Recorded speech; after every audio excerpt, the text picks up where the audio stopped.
Hey everybody, how's it going? It's the Daily Shooter. And I was going through my bug out bag the other day and I came across this, which is my SOG Fasthawk little tomahawk that I had gotten around Christmas of 2013. And I had put it, after I wrapped it in some paracord, I put it back in my bug out bag and just kind of left it there. And I was going to use this as a survival tool. It's also a pretty decent offensive or defensive weapon that you can use. It's throwing, it's got a spike on it. You guys probably know all about it. And you can also do some woodworking with it as well. But after looking at it a little bit when I pulled it out, I just couldn't help but think that, it's only got a 2.5-inch cutting surface on it. Now I know that it's supposed to be small. It's supposed to be something that's, lightweight and fast moving, hence the name Fasthawk. But I started to question the fact whether or not this is something that I really want in my bug out bag. So I went and I got my other axe, which is a hatchet, excuse me, and I started looking up some specifications on it because I really love this hatchet, and found out that it's only about 9.5 ounces heavier than this SOG Fasthawk.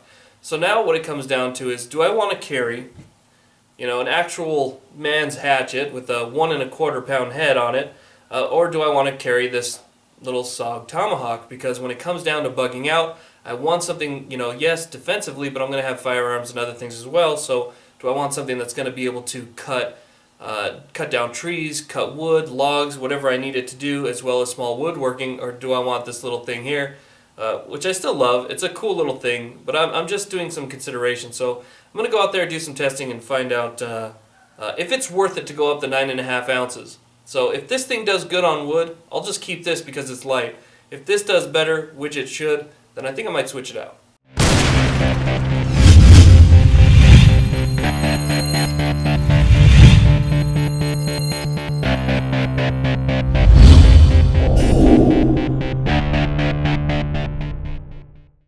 Okay, so let's just start off with something light. I have a piece of a 2x4 here, and I'm going to start off with the SOG Fasthawk and just kind of do some light chopping on the wood.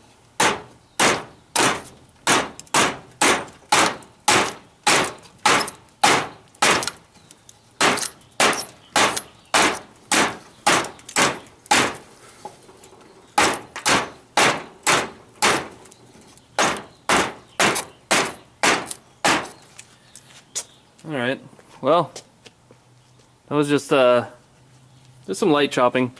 Didn't really do as good as I was hoping it to. Let's give the hatchet a try. Okay, so let's give the hatchet a try now. This is a Cobalt 1.25 pound hatchet from Lowe's. And we'll see if what the difference is. Should be a decent sized difference here.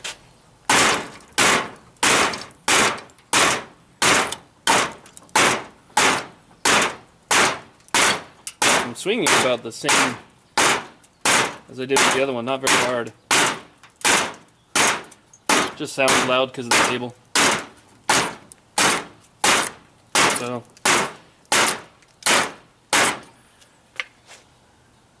alright, so there's some light swings in the vise. Let's compare the two. Alright, so there's the side right there with the hatchet. We'll flip it over. That's the side with the SOG. So hatchet, SOG.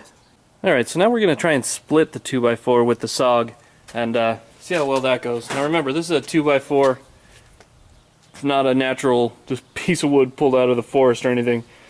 Alright, so let's do a couple swings here. And there you go.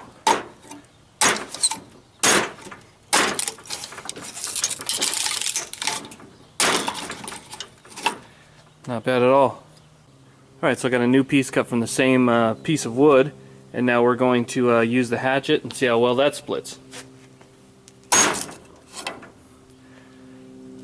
lot easier.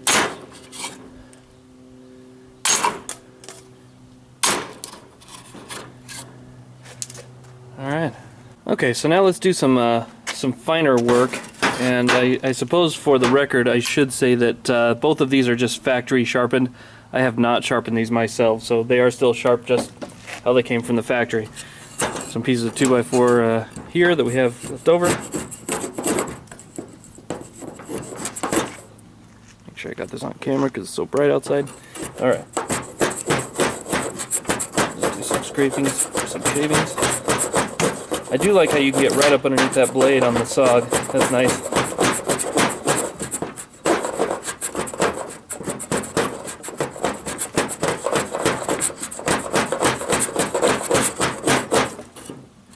Alright, good. It's actually better than I expected. Alright, now let's try some finer work with the hatchet here. The hatchet is not as sharp.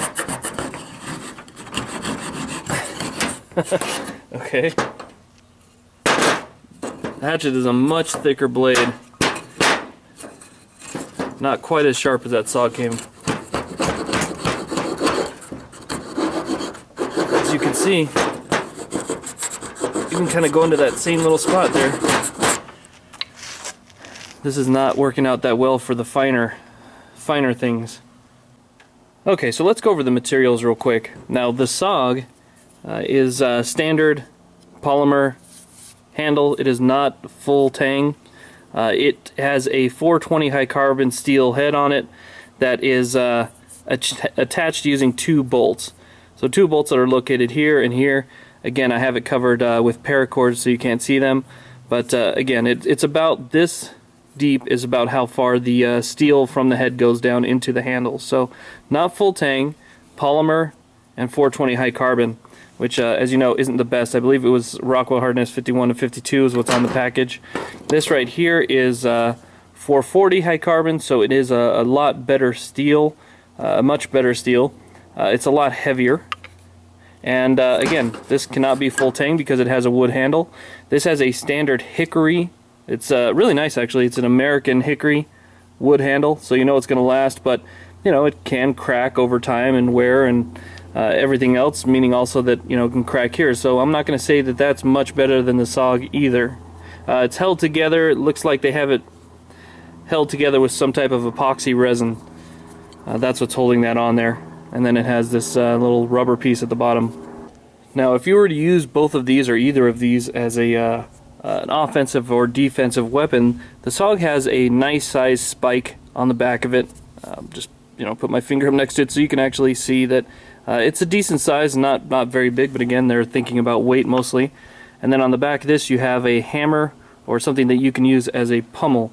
Just to show it on wood here, if I was to take a couple strikes with the SOG, okay, you can see I've already put some holes in there, but get a pretty nice decent strike right there. And I don't think you're going to see much out of this on the back, but a couple whacks with that hammer makes a pretty good divot too. Okay, so doing unscientific testing is kind of my thing. I just like to see how things work and maybe kind of work against each other. It's nothing too technical, but after doing a little bit of work with both of these, trying to justify that extra 9.5, 9.25 ounces that this is going to add to my pack versus the SOG Fasthawk, I was really expecting this to do much better. Now, for something where you're going to be, getting yourself a nice, long, heavy swing, this is really good for pummeling, pulverizing, cutting large logs and things like that. I think would do great. However, I was really surprised at how well this did on some of the smaller tasks. Yeah, it'll still cut. It's going to use a little bit more energy. It's going to use a little bit more of your time as well, but I'm able to get the small detailed work done with this better than I am with this. Now I could sharpen this down and hone this to razor sharp, but then again when you hone something to razor sharp it's not going to last you as long. It's just going to go blunt right away anyway. So I'd rather it be heavy with a mild sharpened end than be fully ground down to maybe a flat grind or something. So after kind of researching and doing a little bit of testing on both, I think I'm going to have to stick with the SOG Fasthawk. You know what? It's small, it's light, it's very portable. Again, the 9.5 ounces does make a difference because, as we know, ounces make pounds. It did do the smaller work. It did chop, it did split, maybe did a little bit of, took a little bit of extra time, but it did well. The spike on the back, that's really damaging, so knowing that I can use this as an offensive or defensive tool, as well as small bush crafting, and work, I don't think it justifies the extra 9.5 ounces or 9.25 ounces that the other one does. So I think I'm going to stick with this, guys. This is going to be what's in my bug out bag. Thank you very much for watching. Please like, subscribe, and have a great day.